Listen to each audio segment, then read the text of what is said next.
I know I wasn't a great child to deal with. I know I was very misunderstood by my parents and extended family, etc. It got worse. I was first diagnosed with bipolar disorder at 21 after my first suicide attempt. That was the first time. Even though I'm on, right now, a great combination of medications for bipolar disorder, it's not enough. Sometimes I still can't get out of bed. I knew I had to do something.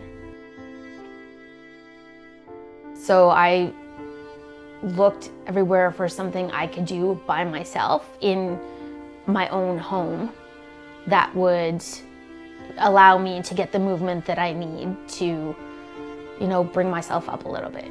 So I decided to dance.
There's two spectrums. It could be you're very, very depressed or suicidal, or you're extremely angry and you're in a rage, a complete rage, like destroying stuff. Like it's very opposite. They're both dark. You can never really get that normal in the middle, which I think a lot of people with bipolar really crave. So risk of suicide comes with depression, right? And again, because we do know that bipolar does express itself with depression as well, the risk is there constantly. If it's not treated, that means there's something there that's not being addressed. If you're not taking care of depression, the risk is it is going to get worse. And one of the ways we know that depression is getting worse is that people get to the point where they feel hopeless and they see suicide as the only way out. About a year and a half ago, my depression was getting worse by the day. And, I couldn't really function. And something came up where I had to attend an event. And, it was something stupid, like I couldn't find my pass to get in. And I just went off the rails completely. I trashed the house in front of my son. And I would have killed myself that night if my son wasn't there. The night we had to put Nicole in the hospital was probably one of the most difficult days of my life. I came home from work and she was just in a heap, on our front stairs. And, we talked, we agreed she needed to go to the hospital. And that was one of the most, it's hard to describe the feeling you have when you take the person you love the most in the world and you have to verbalize that, my wife's suicidal. I remember just really struggling to get those words out to the attending nurse, and it was something that had to happen, but it also made the illness very real, very scary.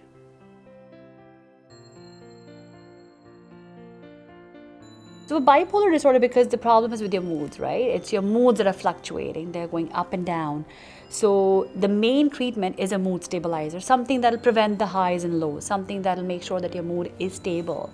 In addition to medication, definitely, there is role for counseling and psychotherapy. However, it's important that people are at that level where they can engage in therapy or talk therapy or counseling. It's all one and the same, right? Because sometimes when people are very unwell, where they are very depressed or they're very high or manic, then they can't engage in psychotherapy. Cognitively, they're not able to process what's being taught to them. Everyone makes the mental hospital seem like it's like such a bad place, but it's not really. Like, the people there care about you and they want to help you.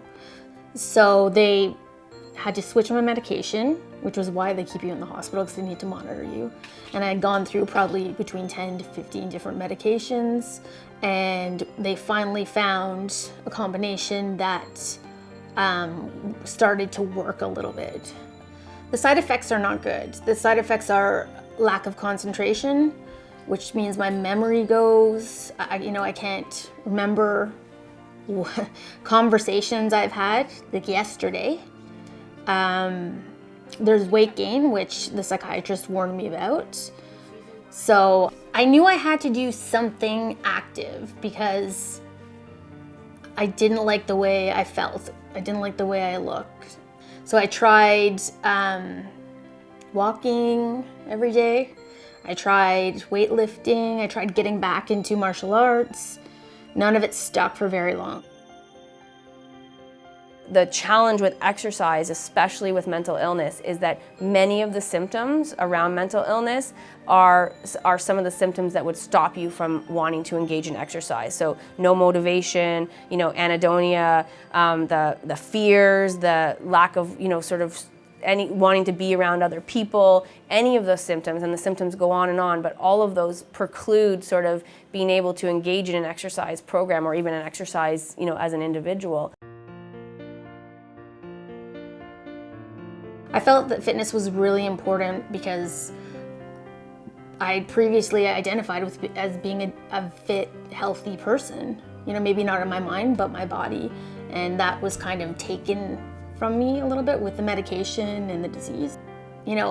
Having a lot of anxiety, I don't like to be basically out of my house. I don't like to be in groups. I don't like to be out in public a lot. So I thought, I have to be able to do some kind of activity in my house. So I'm like, hey, YouTube. Everything is on YouTube. So I started scrolling through, and then I looked up dance, because hey, I like to dance. And I came across the fitness marshal, Caleb Marshall, who is a fitness pop star that he basically does choreographs to popular music. And I thought, hey, this is something I can do. What's up, everybody? Happy New Year. It's 2018, and to celebrate, we have Cassie. I got started I didn't do like professional training or anything. I just saw Britney Spears music videos when I was at home, like as a kid, and I just started kind of like emulating her and like making up dances at my house and like wrangling my friends into doing dances. And then my parents like put me in community theater kind of to get me going. And then I just did it always for fun. And so it was never this like, oh, I'm gonna be a professional dancer. It was just like, this is what makes me really happy. This is what made me feel good, because I was like overweight and very insecure. I didn't feel like I fit in many places. And so when I pretended to be Britney Spears, that's when I felt like comfortable and like I fit in. For me, my entire life I've dealt with anxiety. And so that's what helped me get my adrenaline out and release all like the nerves I was feeling and all of the uncomfortableness. It's really, my mind was always going, and so dance was my creative outlet. And then I started a YouTube channel and started getting emails from people with mental illness, with breakups, with sexual abuse, losing their children, just like so many people in life that were struggling, who dancing made them feel the same way it made me feel. I really realized how powerful it was, and I feel like my purpose shifted from making me happy to doing it to make other people happy too.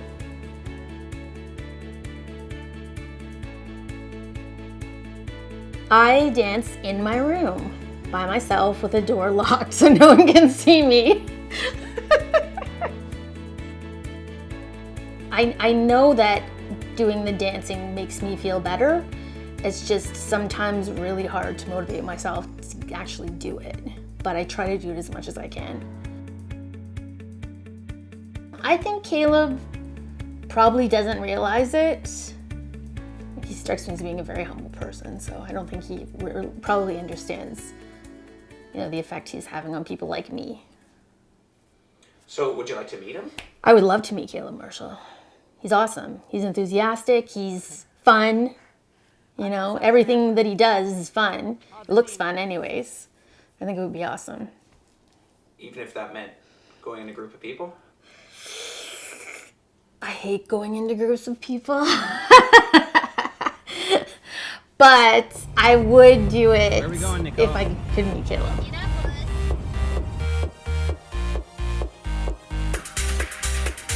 Movement with music is totally different. I feel like once you connect your body with vibrations and the sounds, there's just this, it's like magic. It really is. I don't know how to describe it, but it's that synergy and that connection that it makes like a light go off, and I feel like it just really connects everybody.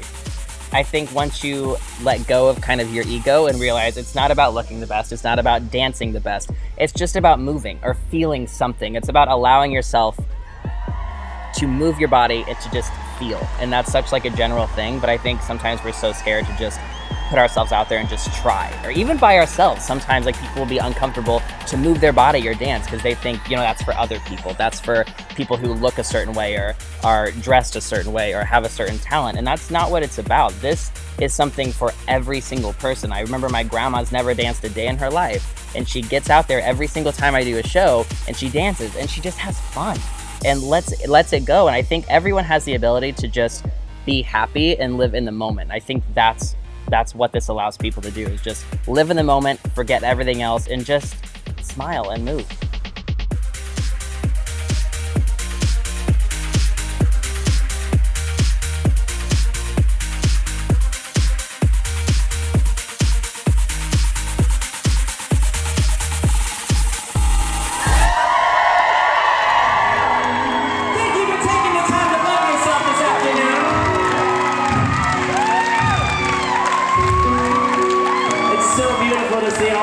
Together and just dance. It's the coolest thing in the world.